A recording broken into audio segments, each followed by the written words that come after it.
sahabat, Bapak Ibu Guru, teman-teman semua, pada siang hari ini saya sebelumnya mengucapkan terima kasih dahulu karena Bapak Ibu Guru sudah menyempatkan waktunya untuk 60 menit ke depan mendengarkan diseminasi saya tentang budaya positif di sekolah.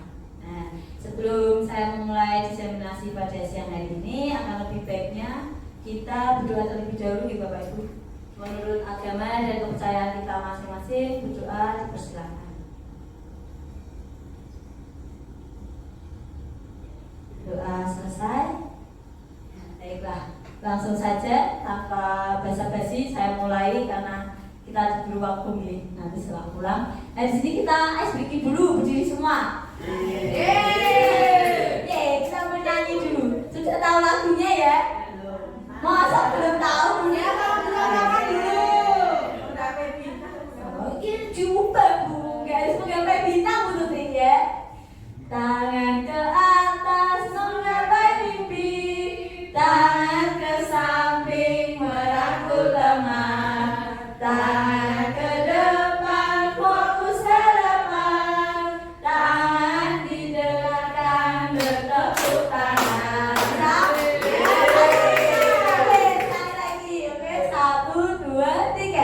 Tangan ke atas menggapai mimpi, tangan ke samping merangkul teman, tangan ke depan fokus harapan, tangan didengarkan bertepuk tangan. Terima kasih sudah semangat. Baiklah, kita jadi saya mau perkenalan dulu tidak? Perlu. Biar semakin paham akan nama saya. Saya Susi Fitriani, sudah diketahui CGP Angkatan 11 Kota Salatiga. Nanti terus statusnya sudah menikah ya Bu. Ya, nanti silakan teman-teman yang lain juga ikut CGP. Nanti kita belajar bersama. Oke, siap Bu Tuti? Di sini sebelumnya ada pertanyaan pematik dulu, silakan dijawab ya. Yang pertama, hukuman dapat mendisiplinkan anak. Ada yang setuju, ada yang tidak. Bu Tuti setuju? Alasannya kenapa Bu? Hukuman itu tidak harus fisik. Oh iya. Tidak mungkin dengan cara dia tulisannya tidak bacakan kayak suruh menulis, gitu kan dia mungkin besok daripada saya disuruh menulis lagi mending saya bacakan PR. Oh iya. Saya kalau menurut Bu Tuti hukuman bisa mendisiplinkan anak. Jadi di sini Bu Tuti menyampaikan hukuman itu tidak harus fisik, mungkin tidak mencapai PR lalu suruh menulis. Ada yang kurang setuju? Ada yang punya pendapat lain? Hukuman dapat mendisiplinkan anak. Oke, baik kita bahas ya. Yang kedua, pemberian hukuman dengan hal positif seperti membaca, membersihkan halaman sekolah dapat meningkatkan disiplin anak. Kira-kira setuju atau tidak? Setuju. Oke. Yang ketiga, memberi penghargaan dapat meningkatkan motivasi belajar anak. Ya, setuju. Nah, ini kebanyakan pada setuju ya dengan motivasi dan lain-lain, dibobong dan lain meningkatkan motivasi belajar anak ya. Nanti kita bahas. Kira-kira tadi setuju atau tidak setuju, berubah atau tidak. Nah, di diseminasi siang hari ini ada 6 hal. Di topik disiplin positif itu ada 6 hal. Yang pertama ada disiplin positif dan nilai-nilai kebajikan universal. Yang kedua teori motivasi, hukuman dan penghargaan dan juga restitusi. Yang ketiga ada keyakinan kelas. Yang keempat ada kebutuhan dasar manusia. Yang kelima ada 5 posisi kontrol guru. Dan yang keenam ada segitiga restitusi sendiri. Kita belajar bersama siang ini guys, jangan bosan mendengar suara saya nih Bapak Ibu. Yang selanjutnya, yang pertama kita bahas di sini tentang disiplin positif dan nilai-nilai kebajikan universal. Ini saya umpamakan dulu. Bapak Ibu menulis satu rahasia di suatu kertas. Rahasia Bapak Ibu guru. Oke, ini pura-pura saja Bapak Ibu Dika.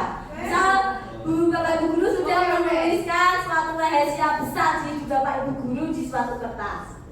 Lalu diremas-remaskan ada saya atau Bu Heri atau Pak Dobi mau minta kertas itu. Kira-kira penasaran tuh mau lihat kepo. Buktinya rahasia apa itu buktinya? Nah kira-kira apa yang terjadi? Yang dilakukan buktikan kira-kira apa? Yang Pukul saya- kata Pak Adit pukul. Ah, ini nggak penting kok Bu, mau saya buang, saya jawab gitu kayaknya. Jadi kalau Bu Tika mencari alasan Dengan alasan ya.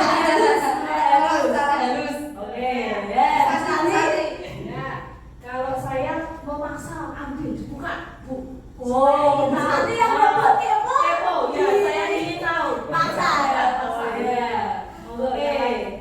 Pak Adit, kalau rahasianya mau dibuka orang sikapnya mempertahankan apa diberikan dengan sukarela yang dibuka? Mengancam saya, Bu. Oh, mantap. Ya. Jadi dari 3 orang tadi kita sudah menemukan yang Bu Tika menolak dengan halus, yang Pak Adit mengancam, Pak Bu Santi punya harus dapat ini rahasianya. Itu ya. Oke, tadi.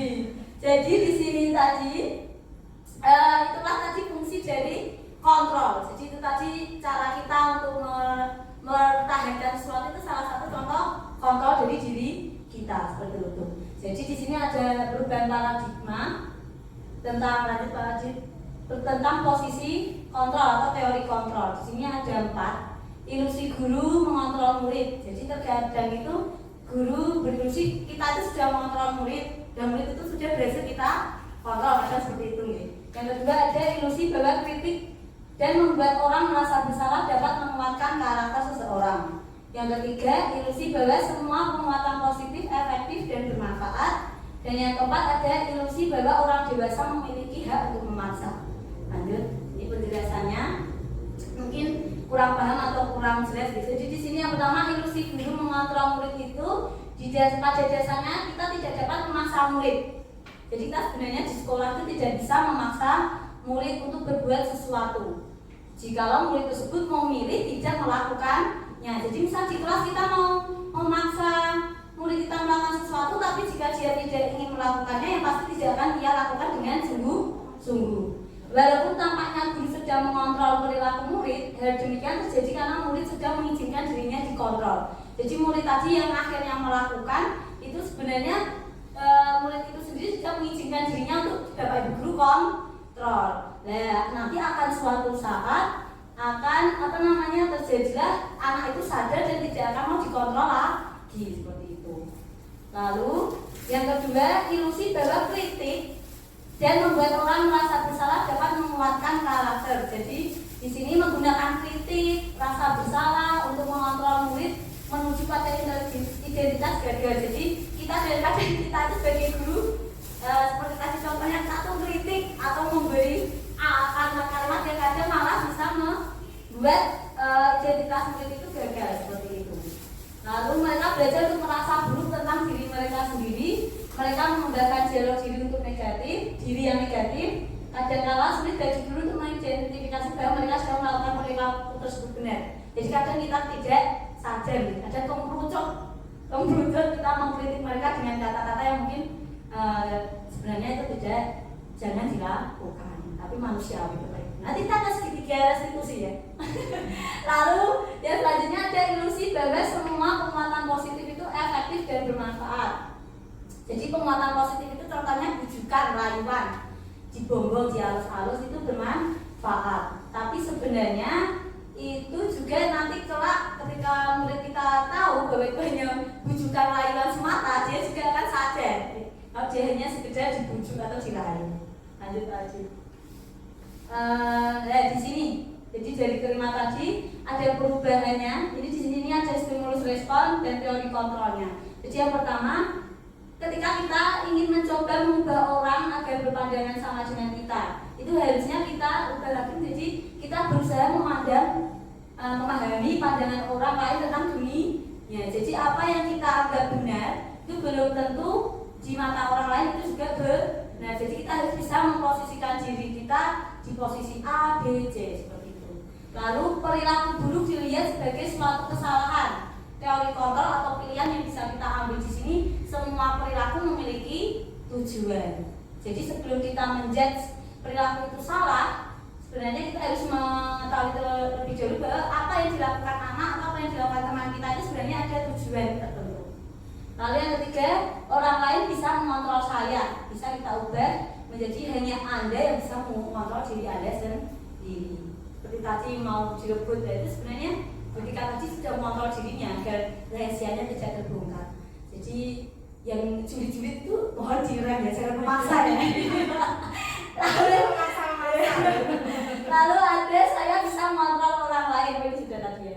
Anda tidak bisa mengontrol orang lain. Lalu ada pemaksaan ada pada saat rujukan gagal. Bisa kita ubah menjadi kolaborasi dan konsensus menciptakan pilihan-pilihan baru. Terus ada yang terakhir model berpikir menang kalah. Jadi ada kita buat ada pikiran menang kalah. Di sini kita ubah menjadi model berpikir menang. Tidak ada kalah. Gitu. Lalu di sini ada ilusi bahwa orang dewasa memiliki hak untuk memaksa. Banyak orang dewasa itu, terutama kita sebagai guru, percaya bahwa kita sudah memaksa anak, misal makan saja, kita sudah paksa, itu kita merasa bahwa itu hak kita untuk memaksa. Tapi sebenarnya itu untuk kebaikan anak juga, jadi serba salah gitu sebenarnya. Nanti kita belajar tentang restitusi itu tadi. Selanjutnya. Jadi dari posisi kontrol itu tadi sebenarnya tujuan utamanya adalah menciptakan sebuah kedisiplinan. Sebenarnya kan tujuannya itu. Jadi disiplin itu apa? Siapa yang mau memberikan pendapatnya? Disiplin itu apa? Dari itu tadi. Disiplin? Tadi mau? Mematuhi aturan. Nah, disiplin itu mematuhi aturan atau norma. Di sini sudah saya tuliskan bahwa disiplin itu berasal dari bahasa Latin disiplina yang artinya belajar. Nah, disiplin diri membuat orang menggali potensinya menuju sebuah tujuan apa yang dia hargai. Namun dalam budaya kita makna kata disiplin telah berubah menjadi sesuatu yang dilakukan seseorang pada orang lain untuk mendapatkan kepatuhan. Jadi lebih kalau kita sekarang yang berlaku malah lebih disiplin itu untuk anak-anak mematuhi suatu peraturan atau patuh akan suatu peraturan. Kecenderungan umum adalah menghubungkan kata disiplin dengan ketidaknyamanan, bukan dengan apa yang kita hargai atau pencapaian suatu tujuan mulia. Jadi biasanya disiplin itu lebih mengarah ke hal-hal yang malah tidak nyaman gitu biasanya. Seperti suruh pakai apa, sepatu hitam dan lain-lain, itu malah sebenarnya anak-anak pengennya sepatu yang bebas warna-warni, itu kadang menjadi ketidaknyamanan bagi anak.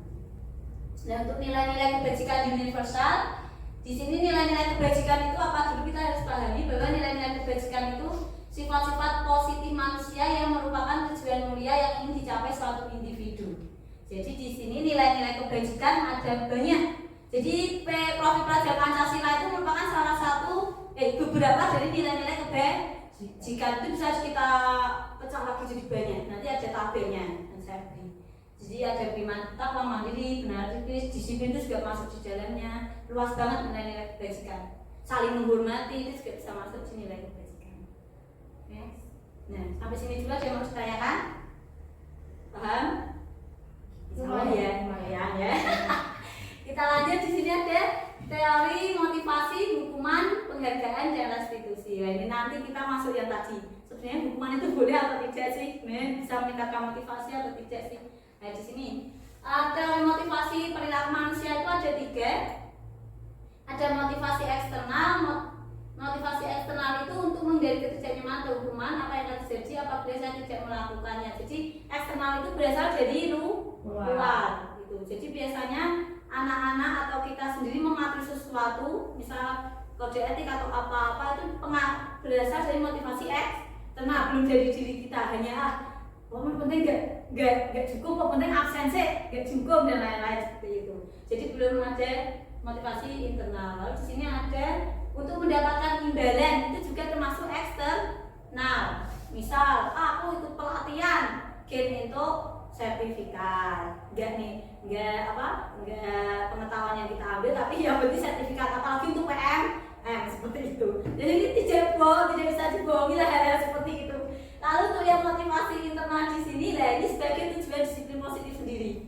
Di sini saya akan menjadi orang yang seperti apa bila saya melakukannya. Jadi nilai-nilai yang bisa kita ambil, kita pelajari. Misal contoh konkretnya, misal ada satu anak, misal di kelas 6, misal ada Mbak Mila itu mengerjakan PR terus tanpa disuruh, tanpa ada paksaan dan lain-lain, itu bisa dia sebagai wujud dari motivasi internal, karena dia sebagai tanggung jawab diri dia sendiri. Sebenarnya ya eksternalnya ya ada, kan aku kan itu gizi khususi, nah, seperti itu.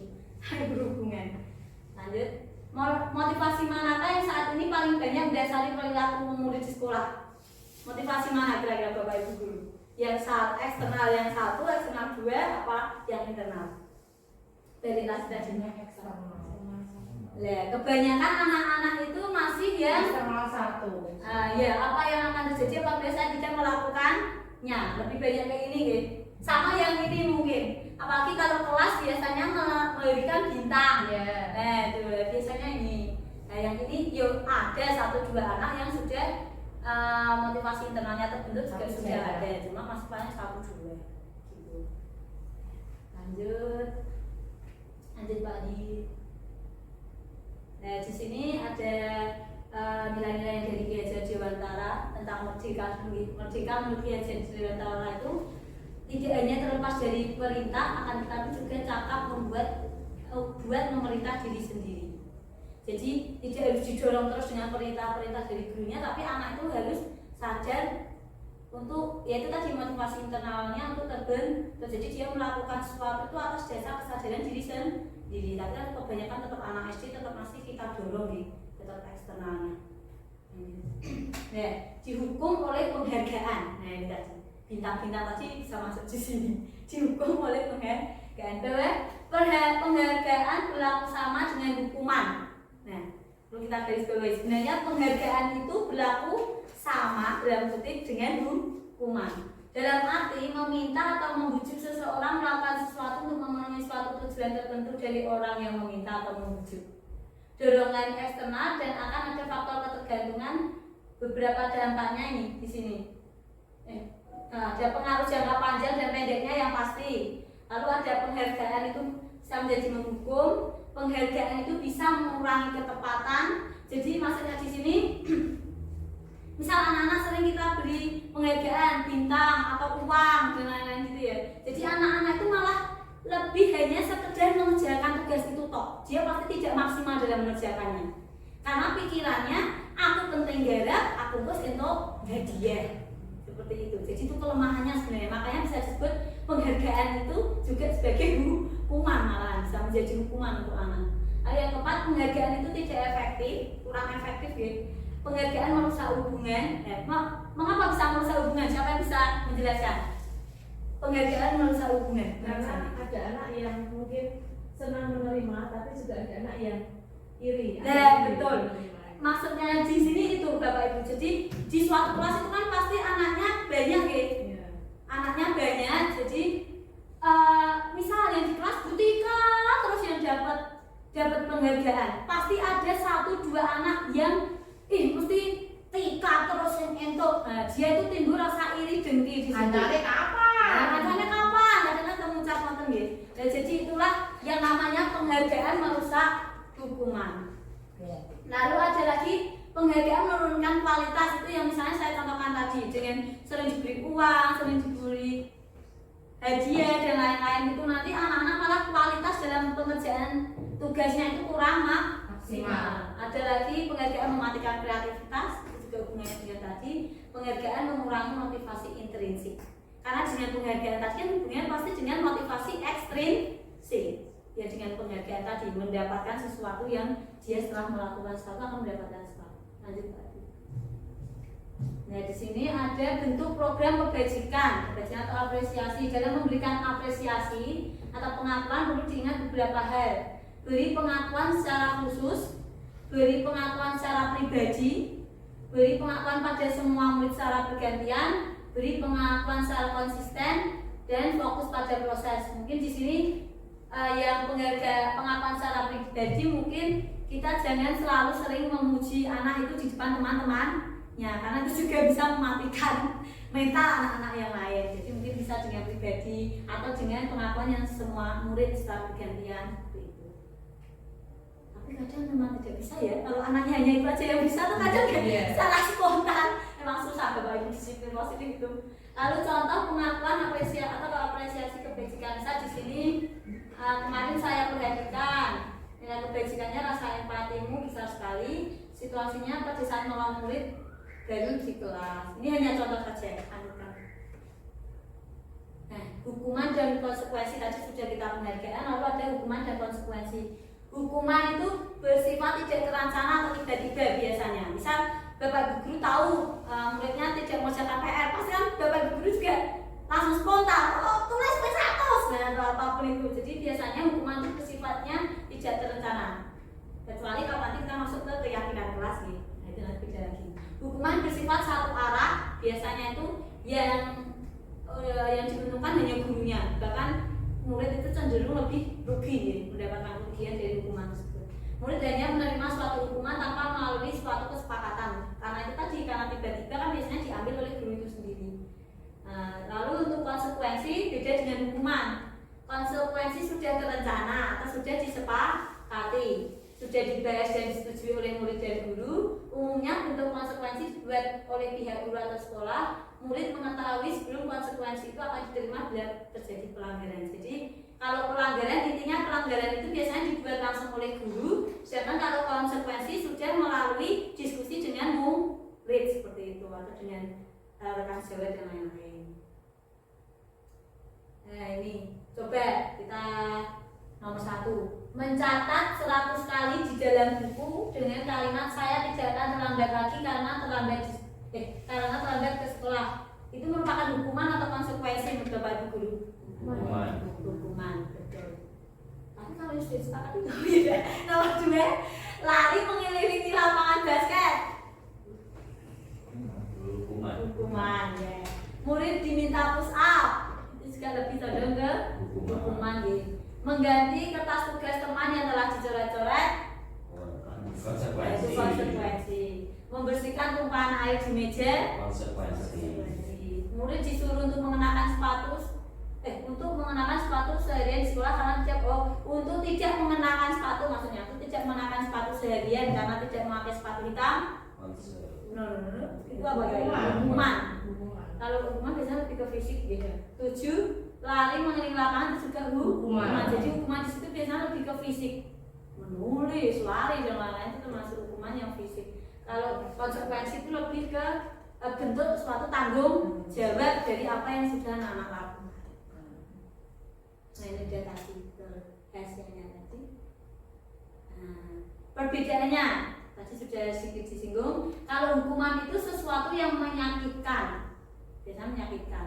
Kalau konsekuensi itu harus terjadi karena itu sudah jadi kesepakatan. Terus yang hukuman membuat anak sakit.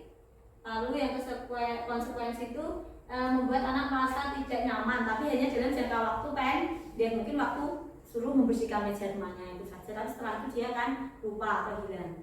Lalu anak membenci kedisiplinan, kalau konsekuensi itu akan menghargai kedisiplinan. Lalu berupa paksaan, kalau hukuman konsekuensi stimulus tanggapan. Ada kalau hukuman mendorong anak menyakiti diri sendiri, sedangkan konsekuensi mendorong anak agar mudah menyesuaikan diri. Nah, lanjut aja Pak, bisa saya berikan materinya. Ini restitusi, tadi pada tanya restitusi ini apa toh? Kok suruh praktek restitusi gitu, apa restitusi di sini? Restitusi bayar parkir kata tutupi. Retribusi betul nih.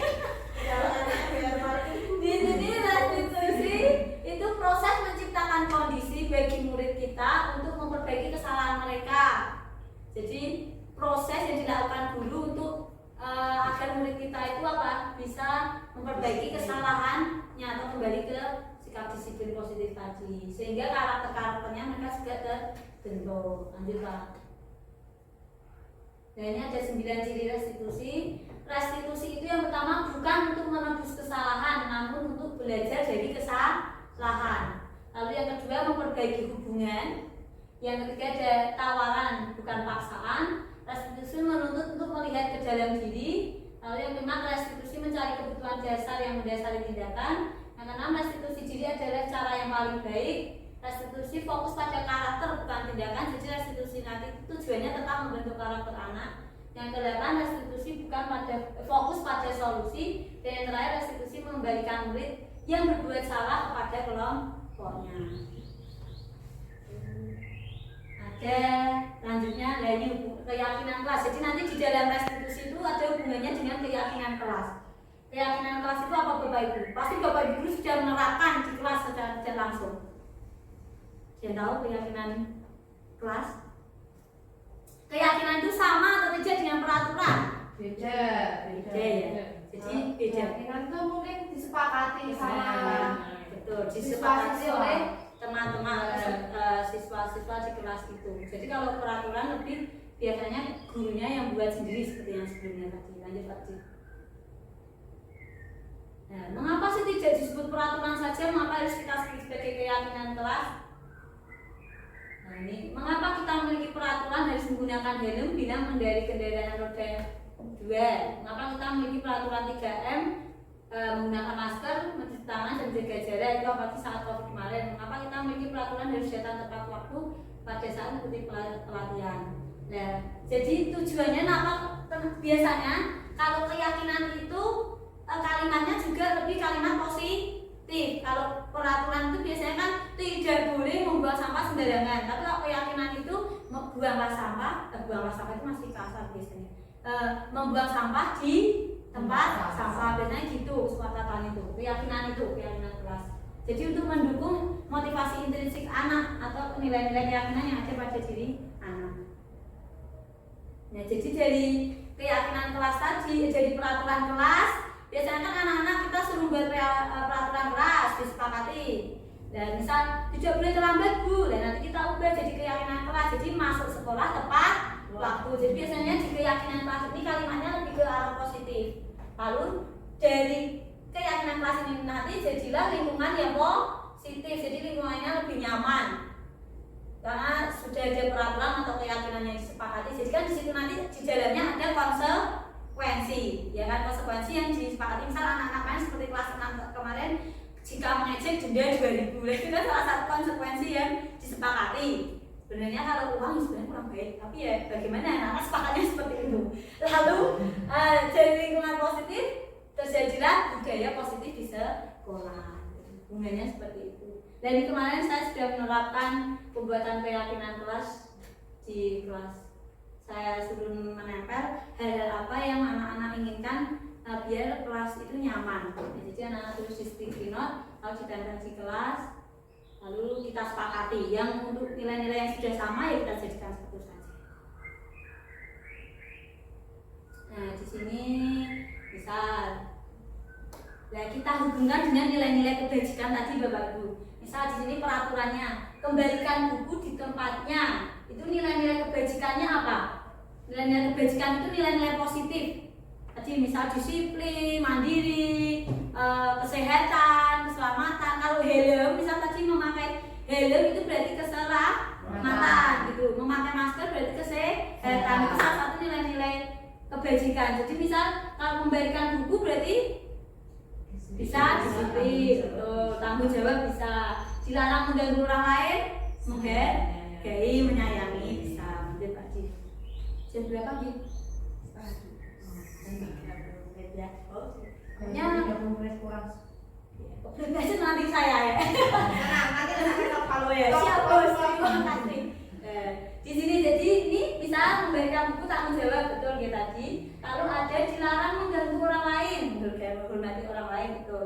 Hadir di sekolah tepat waktu itu bisa berkomitmen karena kalau sekolah kita kan itu sudah jadi tata tertib dan sudah disepakati bersama. Jadi dia bisa masuknya ke komitmen. Itu tadi nilai-nilai kebajikan ini bisa dilarang merokok, dilarang narkoba.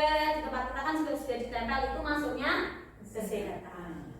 Itu nilai-nilai kebajikan yang bisa diambil dari keyakinan kelas. Jadi dari tadi disiplin positif, nilai-nilai kebajikan, lalu apa tadi? Pelanggar, hukuman, terus apa? Konsekuensi itu tadi semuanya berhubungan. Keyakinan kelas itu sebenarnya berhubungan. Nah, lanjut kita ke yang berikutnya tentang kebutuhan dasar manusia. Kita sebagai manusia itu memiliki kebutuhan dasar yang harus kita penuhi. Gitu. Lanjut Pak Cik. Nah, di sini ada kebutuhannya di sini. Ada yang pertama bertahan hidup. Lalu ada kasih sayang dan rasa diterima. Kita pasti butuh kebutuhan untuk rasa disayangi dan diterima gitu. Lalu ada penguasaan, ada kebebasan dan ada kesenangan. Jadi seperti tadi kembali lagi bahwa seluruh tindakan manusia itu pasti kita harus paham dan kita harus yakini bahwa setiap apapun yang dilakukan oleh murid kita dan dilakukan oleh teman-teman kita itu pasti punya tujuan tertentu. Jadi tujuannya ada mungkin anak-anak itu tidur di kelas. Tidur di kelas itu berarti dia sebenarnya kebutuhan tentang kebebasannya ini tidak dipenuhi karena dia dipaksa untuk memperhatikan di kelas dengan mungkin bosan seperti itu gitu. Pada saat ini. Nah ini juga fakta.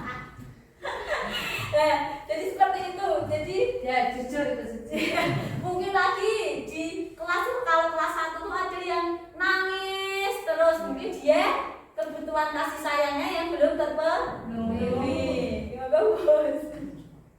mungkin Itu. Di video kok.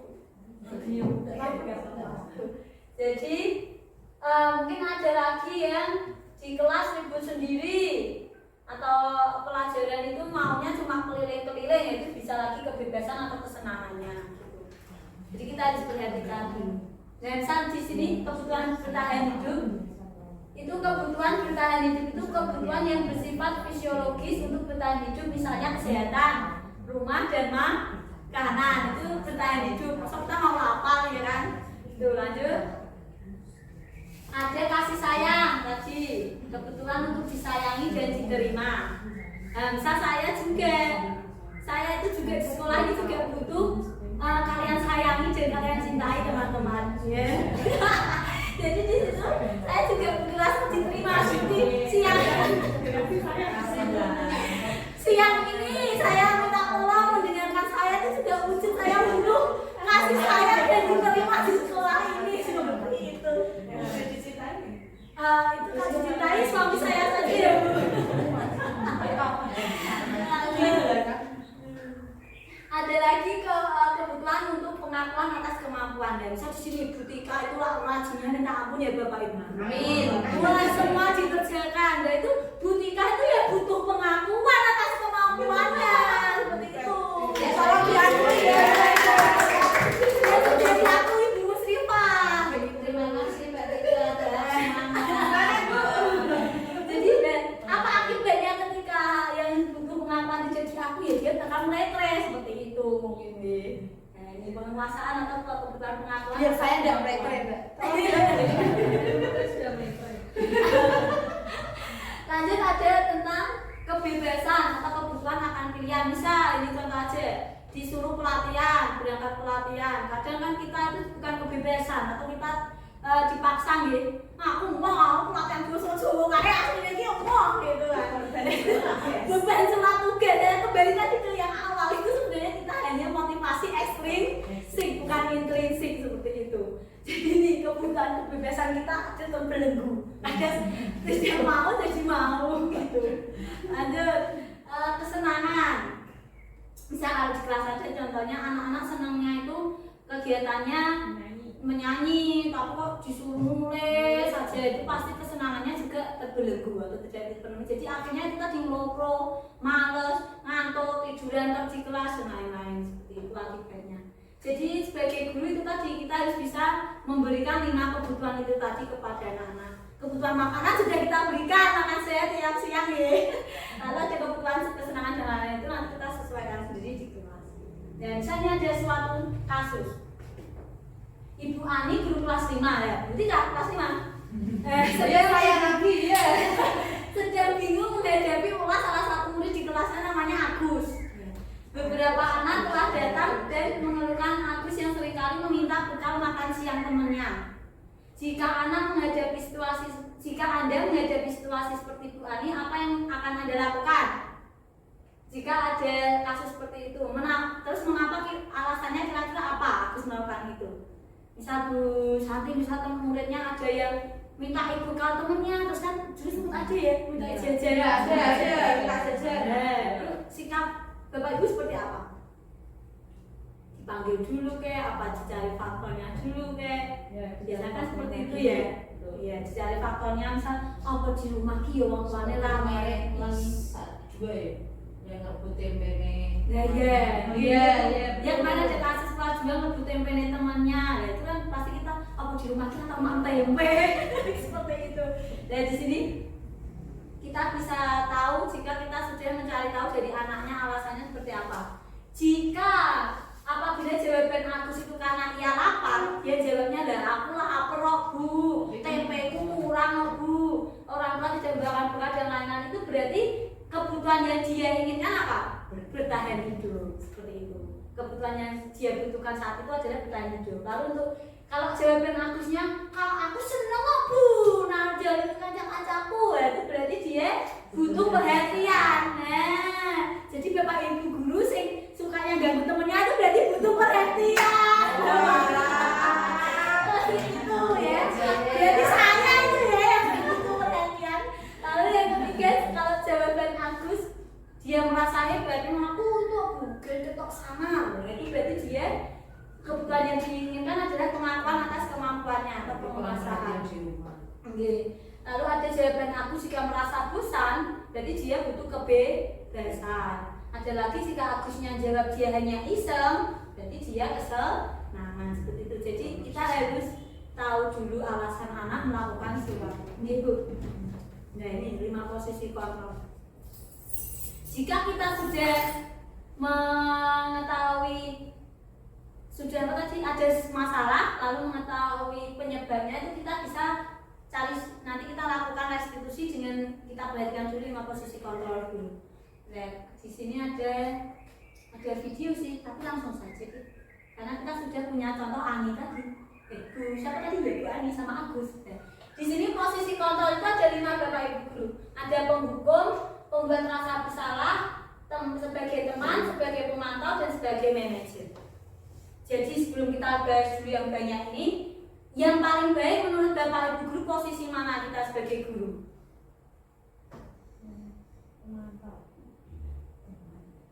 Yang paling baik, yang paling teman, ya sebagai teman. Dan kalau menurut yang sudah dipelajari, itu paling bagus itu manajernya.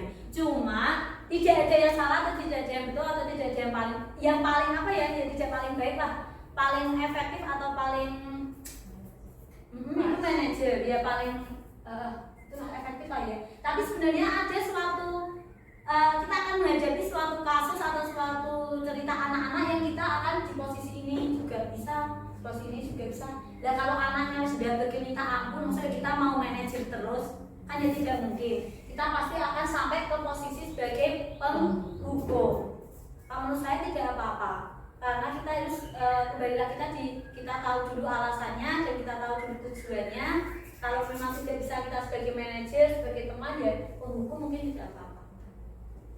Cuma kalau misalnya anak-anak hanya terlambat atau tidak pakai sepatu hitam gitu terus kita suruh lari, itu salah ya, itu bukan, itu sebagai penghukum tapi itu yang tidak tepat. Kita kan harusnya tahu dulu kenapa dan kita ada solusi terbaik pasti.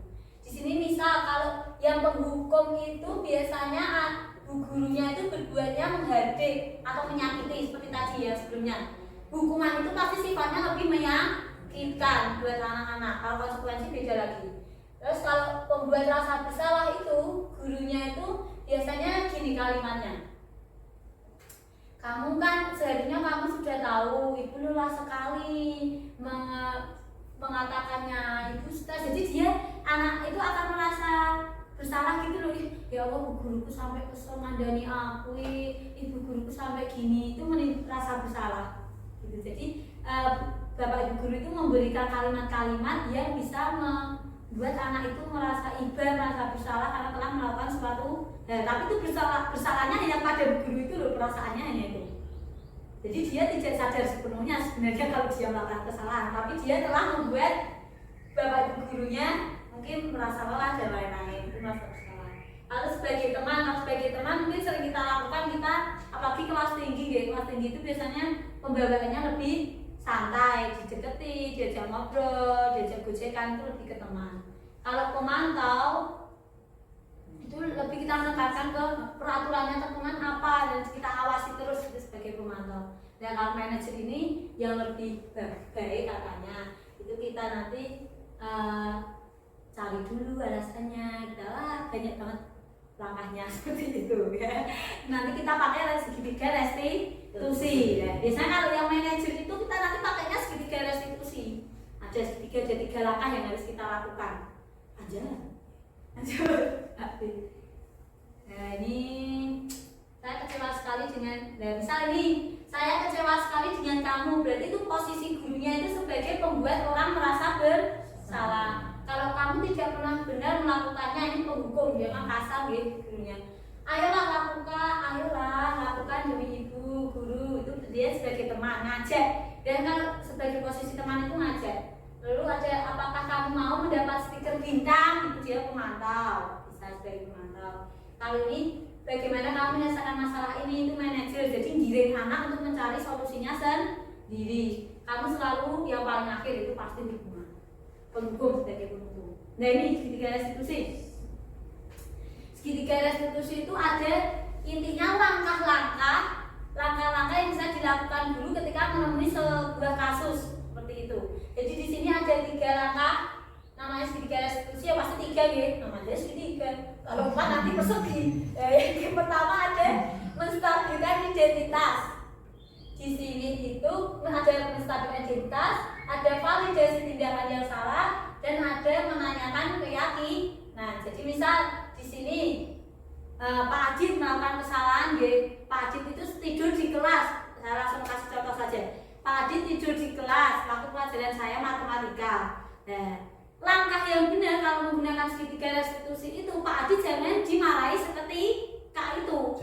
Jangan. Ya. Tapi Pak Ajit dipanggil sendiri dulu. Pak Ajit nanti pulang sekolah ketemu Bu Susi di kantor ya. Ayo kawan saya. Ya. Nanti pulang sekolah Pak Ajitnya kudu gitu toh ke Bu Susinya.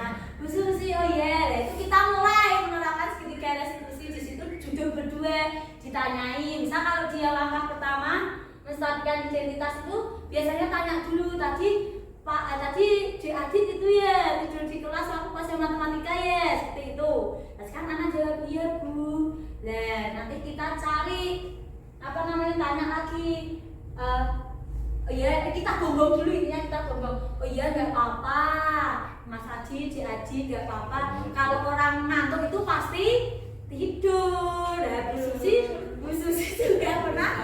Iya, Bu Susi juga pernah melakukan hal yang sama waktu pelajaran tidur. Nah, habis itu nanti setelah di sini kita masuk ke sini, kita tanya, lah tindakan yang kamu lakukan tadi itu kira-kira salah atau benar? Itu masuk di sini. Validasi tindakannya salah. Oh salah Bu, ya kita cari. Dan kalau terus kita cari alasannya, dan kenapa kok kamu bisa tidur di kelas? Dan tadi malam saya nge-game kok Bu, dan lain-lain. Kok aku nggak reokan kok Bu? Itu latihan reok. Itu di sini menanyakan alasan dan lain-lain di sini. Lalu kita masuk ke langkah ketiga, keyakinan kelas kita arahkan ke keyakinan kelas yang sudah dibuat di kelas. Nah, terus kita cari solusinya, terus ditanyakan mau jadi anak seperti apa, anak pintar dan lain-lain di sini. Seperti itu urutannya. Paham Bapak Ibu Guru? Paham ya? Itu simpelnya segitiga restitusi seperti itu. Nah ini deh, lanjut lagi. Ini tadi sudah saya berikan contoh yang konkret aja. Lanjut, ini validasi tindakan yang salah. Nah ini nilai guru berkata apa nilai-nilainya, nilai keyakinannya, apa yang dilanggar, dikasih masuk dia ngarah ketiga. Ya, lanjut lagi. Nah ini saya sudah menerapkan segitiga restitusi di kelas kemarin. Oh ini punya asik. Nah, ini kita sudah di akhir. Berapa menit? Oh, 15 menit. Hey, masih 15 menit. Silakan kita refleksikan 45 menit tadi yang sudah saya sampaikan panjang kali lebar ya. Habis ini kita minum es degan ya di situ.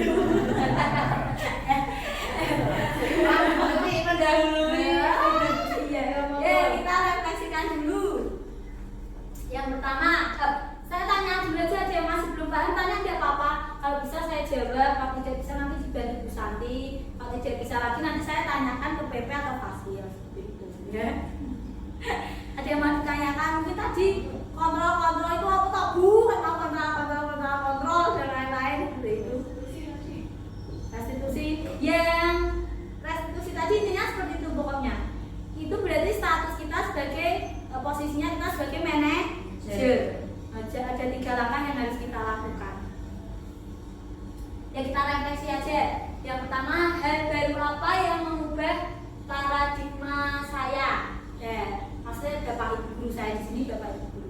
yang saya dapatkan. Dan baru apa yang Bapak Ibu guru dapatkan? Tadi semua baru pasti. Iya, iya. Ada yang mau menyampaikan? Satu saja. Bu Tuti, baru apa Bu Tuti yang didapatkan? Nah, nggak pasti masuk Bu.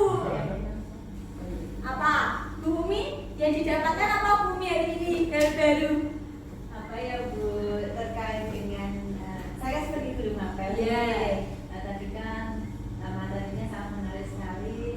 Saya itu tertarik di bagian yang keyakinan kelas.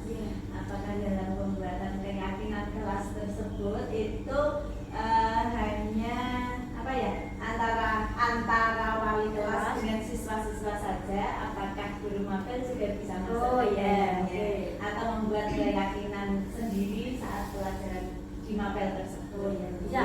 Jadi langsung saja ya Bumi. Jadi untuk keyakinan kelas itu tidak hanya wali kelas dan murid-murid di kelas gitu. Kalau keyakinan kelas yang guru kelas buat itu kan digunakan untuk sehari-hari. Ya. Nah, tapi untuk mau kita buat saat pelajaran tertentu ya bisa. Mau dibuat untuk mapel tertentu juga bisa. Jadi nanti Bu Umi saat pelajaran di kelas berapapun sebelum memulai pelajaran dibuat keyakinan kelas dulu tidak apa-apa. Jadi bisa berlaku dimanapun.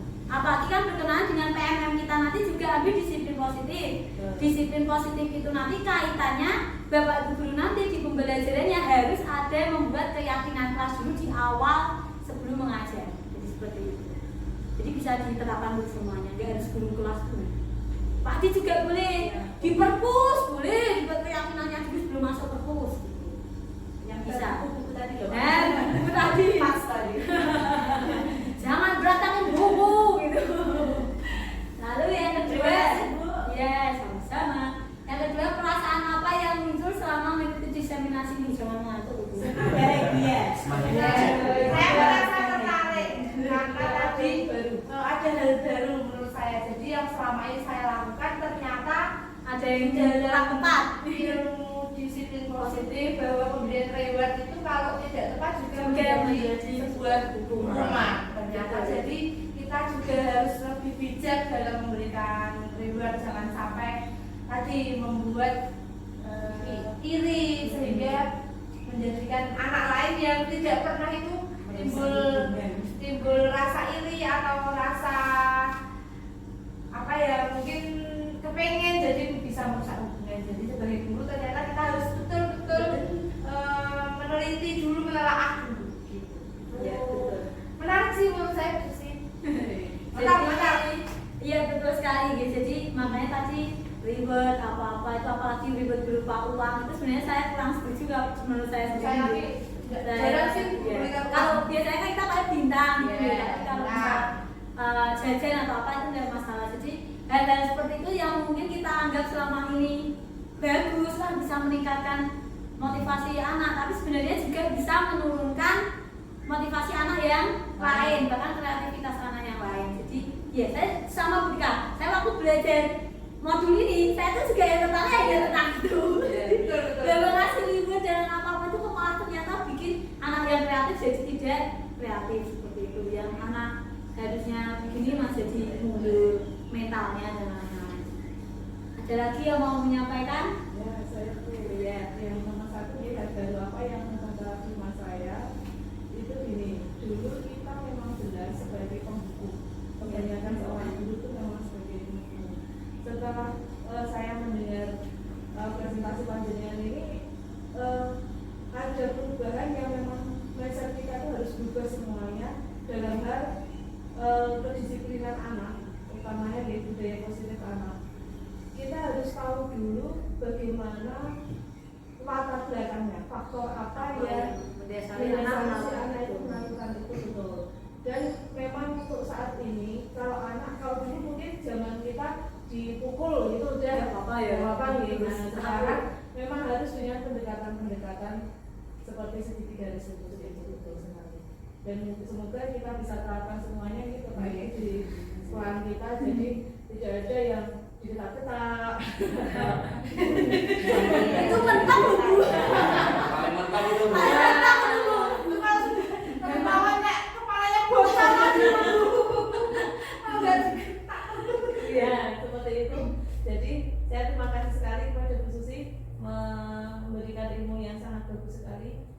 tentang paradigma kita dalam budaya positif. Ya, Betul. terima kasih. Tepuk tangan. Nah, ya betul. Sekali lagi Bapak Ibu. Apa namanya? Sekali lagi sebelum kita mengambil tindakan untuk anak-anak kita, sebaiknya kita tahu dulu apa namanya alasan anak-anak itu melakukan hal itu apa. Seperti tadi kan mungkin ada kebutuhan dasar yang mereka tidak terpenuhi. Misal makan, ya berarti kebutuhan dasar bertahan hidupnya yang mungkin kurang terpenuhi, mungkin karena ekonomi orang tua atau apa-apa. Jadi sebenarnya betul banyak faktor dibalik anak-anak melakukan hal tertentu. Tapi ya itulah namanya kita juga manusia ya. Jadi kadang kita sudah mentolerir sekali, 2 kali, tapi ketika anak-anak itu kalau tidak berubah, pasti kita akan muncullah itu singa-singa di sini. Jadi tidak bisa dipungkiri. Jadi kesimpulan hari ini, dari siang ini kita mulai detik ini kita sama-sama belajar menerapkan. Jika memang belum maksimal atau belum baik dalam penerapannya itu wajar. Jadi kita hanya sama-sama belajar, berbagi, dan kita berusaha untuk sama-sama mengubah kebiasaan buruk kita di sekolah menjadi yang lebih baik agar apa disiplin positif atau lingkungan sekolah kita itu juga lebih kondusif. Masih ada yang mau ditanyakan? Kurang ngomong? 3 menit. Monggo Bu Tuti. Oh, tanggapannya lebih 5 ada lebih 5. Oh, gitu. Bu Susi dikasih apa? Di sini kasih apa? Kasih W, kasih O, kasih W. Wow, keren. Wow, keren. Ya, oke, terima kasih. Jika ada yang mau ditanyakan atau mau nanti saya beri materinya, yang mau materinya, saya beri modulnya juga boleh, banyak. Nanti saya downloadkan ya di laptop tuh banyak. Jadi terima kasih Bapak Ibu Guru, waktunya kurang lebih 60 menit ini kita saling berbagi dan kita saling belajar. Mungkin memang kita yang kita lakukan selama ini belum baik, tapi kita dengan belajar siang hari ini kita bisa melakukan yang lebih baik lagi ke depannya. Terima kasih, saya tutup. Oh iya, mau kita speaking apa ya? Nyanyi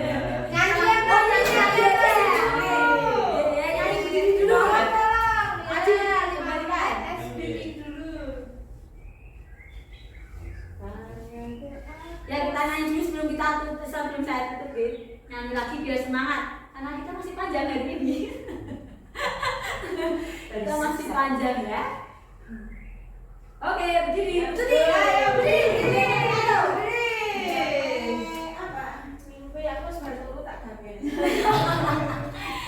Ayo, 1, 2, 3. Tangan ke atas menggapai mimpi, tangan ke samping merangkul teman, tangan ke depan fokus harapan, tangan didekatkan bertepuk tangan. Terima kasih Bapak Ibu Guru. Silakan duduk kembali. Udah lagi. Sudah lah ya Pak, sudah capek ya.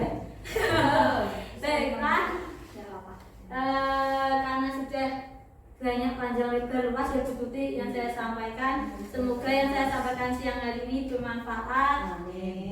Dan semoga bisa membuat kita menjadi guru yang lebih baik. Oh iya, mungkin Bu Mus mau menambahkan dulu sepatah 2 patah kata ya.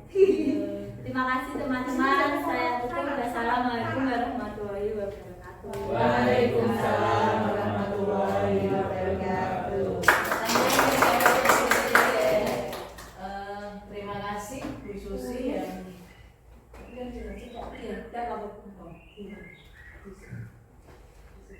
telah melaksanakan diseminasi yang lama ya di CGP Angkatan ke-11 ini. Mudah-mudahan ini sangat bagus sekali materi. Mudah-mudahan Bapak Ibu bisa mengambil contoh dengan adanya studi kasus yang tadi terkait merebut makanan teman. Itu tidak merupakan masalah yang sangat sepele, itu tidak. Di balik semua itu pasti ada latar belakang yang mengiringi anak-anak bisa seperti itu. Dan mari dengan adanya kita manfaatkan ada 2 CGP yang di cekungan ketiga ini yang sangat luar biasa, ilmu-ilmunya bisa kita ikut serap untuk kita manfaatkan, kita terapkan di dalam Bapak Ibu mengajar, terutama yang terkait studi kasus yang sepertinya sangat-sangat sepele, ternyata itu menuai suatu makna yang sangat perlu kita selesaikan bersama untuk anak-anak kita. Dan mudah-mudahan sekali lagi Bapak Ibu yang lain yang belum ikut program sekolah penggerak ini, harapan saya nanti ke depan semuanya bisa menjadi guru penggerak yang hebat, dalam arti bukan bermanfaat untuk diri sendiri hanya dalam arti sertifikat dan lain sebagainya, tidak, tapi yang paling utama dan sangat-sangat utama apabila ilmu bapak ibu guru penggerak ini disampaikan, dimanfaatkan, berkolaborasi dengan yang lain untuk kemajuan anak didik kita semua. Tepuk tangan untuk semua. Mungkin itu yang bisa kita sampaikan. Saya sampaikan, kurang lebihnya mohon maaf. Tetap semangat, terus belajar. Jangan pantang menyerah dengan keadaan yang mungkin sedang terjadi pada diri kita. Kurang lebihnya mohon maaf. Wabillahi taufiq wal hidayah. Assalamualaikum warahmatullahi wabarakatuh. Waalaikumsalam warahmatullahi wabarakatuh. Terima kasih semuanya.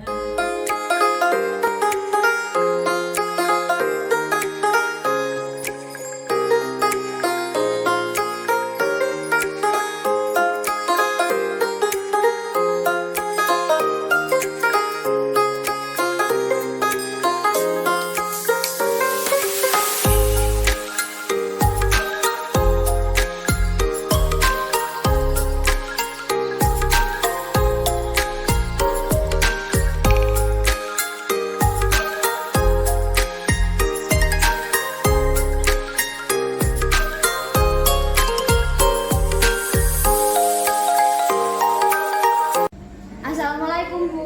Waalaikumsalam. Silakan duduk Mbak Nara. Baik Bu. Mbak Nara tahu kenapa siang ini Bu Susi panggil ke sini? Tidak tahu Bu, ada apa ya Bu? Jadi begini, beberapa hari ini Bu Susi perhatikan saat pelajaran Mbak Nora sering sekali bergabung dengan Mbak Vika. Iya Bu. Kenapa Mbak Nora harus duduk bergabung dengan Mbak Vika? Maaf Bu, karena saya tidak buat buku. Tidak membawa buku? Iya Bu. Kira-kira kalau tidak membawa buku setiap hari begitu, perbuatan Mbak Nora salah atau benar? Salah Bu. Oke, kalau sudah tahu salah, di sini Bu Susi tidak mau menyalahkan Mbak Nora, karena Bu Susi juga sebagai manusia juga pernah melakukan kesalahan. Dan siang ini Bu Susi malah mau bersama-sama dengan Mbak Nora mencoba mencari solusi agar Mbak Nora tidak lagi lupa membawa buku. Sekarang coba ceritakan kenapa Mbak Nora sering sekali lupa membawa buku. Apakah tidak punya jadwal pelajaran? Punya Bu, tapi jadwal pelajaran saya yang kurang tahu. Dan juga tadi malam saya tertidur sholat malam Bu. Berarti kalau begitu agar tidak lupa lagi membawa buku pelajaran, apa yang harus dilakukan Mbak Nora? Menjadwal buku untuk cepat Bu dan fokus untuk buku dan untuk pelajaran.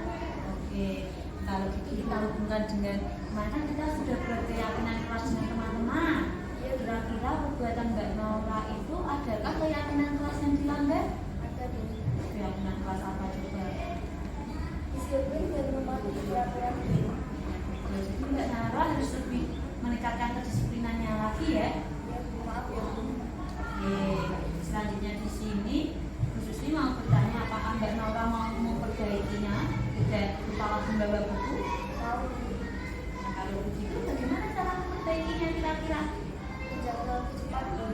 Oke, terus selain itu jadwalnya harus, tadi kan Mbak Nora bilang kurang lengkap, berarti jadwalnya harus dilengkapi. Nanti bisa lihat punya temannya ya, boleh nanti minta diskusi lagi. Oke. Nah, selanjutnya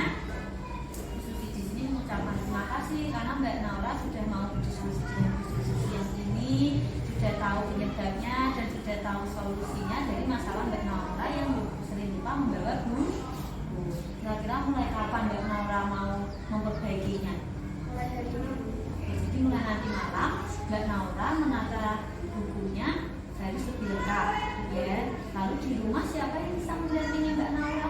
Orang tua. Jadi nanti Bu Susi juga akan menginformasikan ke orang tua Mbak Naura untuk ikut mengecek jadwal Mbak Naura. Jadi tidak ada lagi jadwal atau buku yang ketinggalan. Oke, baik.